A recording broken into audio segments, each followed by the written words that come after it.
Hey, it's official, man. It's official. I'm out here relaxing, enjoying what life has to offer, and I wanted to bring this experience to you. I want you to see what it looks like to take a few minutes and enjoy what life has to offer. Take a few minutes and just take a visual of the beauty of life that you're missing. That's right, that you're missing. You're missing these opportunities to sit back and embrace some of the finer things in life because you haven't found time. That's right, you can't find time in your busy day to come out and enjoy this type of life. You can. Listen, you're not that busy that you can't take an hour or two and just get out of your norm and go somewhere where nobody's at and sit there. A lot of people go to the beach. A lot of people go on road trips, whatever it may be. A few minutes of gathering yourself may be the difference of you being angry, being upset, or let anxiety kick in. You need to find a way to distress from the stressors of life. Even though I'm out here, I may be thinking about 1,000 things, but this breeze that's coming over is helping me to reduce those thoughts. It's helping me to think about other things that I'm seeing, like looking at the palm trees moving in the wind. I'm not worrying about my finances right now. I'm not worrying about my family members. I'm not worrying about any stressors, not even a job. Only thing I'm looking at is you. I'm looking at this podcast and hopefully I'm looking at you and trying to encourage you to get up and make today a special day. And if not today, plan in your week that you find a few minutes for yourself. I know what you're saying, women. I got kids, I got this. You're going to always have kids and you're always going to have issues. But you need to have time for yourself. That's one thing that I'll say for most people who are out here, especially your entrepreneurs who's always on the grind. Find a few minutes for yourself. And going to the gym ain't to find the minutes for yourself, because you're going to the gym because there's a reason. You're going to the gym because there's a certain image that you're trying to portray, or a certain amount of weight that you want to lose or obtain. Whatever it is, it's a reason behind it. That's not relaxing, that's stress. Oh, I find joy in working out. Yes, you do. But that's still stress because you have a demand on your body to execute. Where's the mental release? You all that practice yoga and stretching and all those things, you know what I'm talking about. When you bring your heartbeat, your mind in one tune, and you feel your heart beating and you can almost feel the blood going throughout your body because you're coming with one with yourself. For you all that are able to go to places like this, where you don't have anyone bothering you, you go to places like this, where it's just you and whatever the wind brings. This is what I'm talking about. Finding that place where you can gather yourself and regain who you are, where you can sit back and look at yourself and be glad that you have achieved a place where you can have that time for yourself, even if it's only for a few minutes. Those few minutes are going to be valuable in your day-to-day actions, because you're going to remember sitting still, coming to a bench such as this, and looking at back on the water and relaxing and saying, man, I had a few minutes with myself. Just be able to look back and say, I had a few seconds just to relax. That's all you need sometimes. When stress begins to rise up on you, you have so many pressure points pushing on you, you need to have that moment to regain yourself, gather your thoughts, and reposition. Which leads me to this new podcast that I'm releasing. You all probably heard it before. This is probably the third or fourth pitch you heard. It's called Journey Junction. Well, I talk about dealing with life, but dealing with it in a place that we learn how to navigate through the pivotal points of life. Meaning that when you come to those junctions in life where things become problematic, when things become concerning, when things or issues rise about that you don't have an answer for, that's when we need to have a talk. That's what I'm talking about. We got to look at how we embrace these moments. Are we embracing it successful, or we're embracing it as in a survival mode?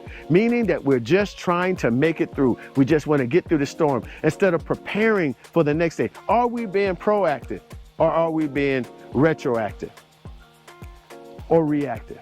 What are we doing? Are we really preparing for any storm?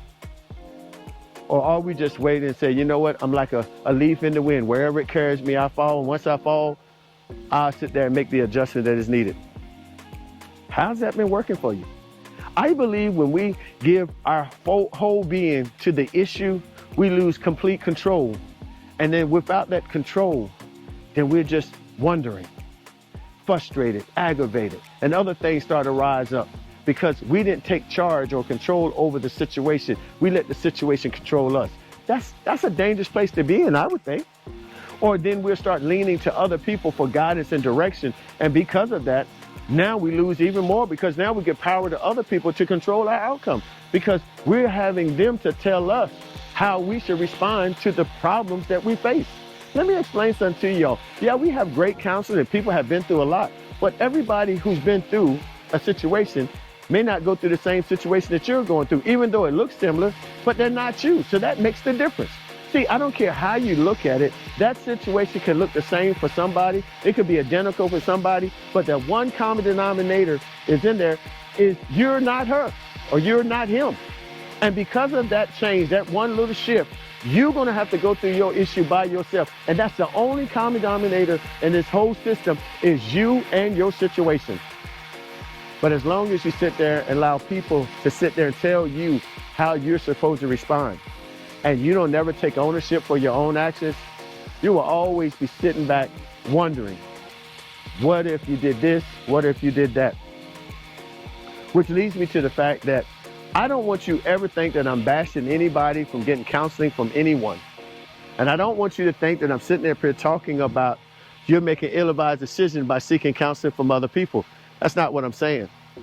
But what I am saying is that there's going to be a time in your life where the concerns that you have, the issues that you go through, the position that you place yourself in will cause you to have to make decisions. And those decisions should be based off of your best judgment, off of the information that you gather, over the lifestyle that you're currently living, and et cetera, et cetera, et cetera. But it should be a decision that you're making. That's right, a decision that you're making. My question is, are you making your own decisions? Are you making some valid decisions? Or are you sitting back and making decisions based off of what other people's recommendations are? Are you doing the necessary research or gathering the data that is needed to support the reason why you do what you do? Or are you sitting back like everybody else? I want to hear what somebody else did, and I'm going to mirror my results based off of that. If that's the way you live, how's that going for you? Do you see your stress level reducing or increasing? Do you see your anxiety pushing forward more than it did before? Maybe, maybe not. Maybe you got this thing worked out.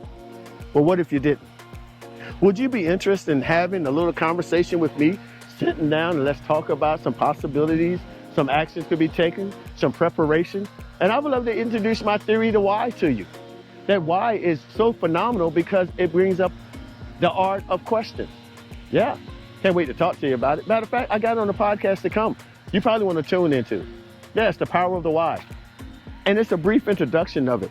And you can also go to my website where I'll be posting some of my blogs there to help you in between the times where the podcast or the video is not presented. I have literature for you to read over and give you some inspiration, give you some talking points, or maybe give you another tool to help you help yourself.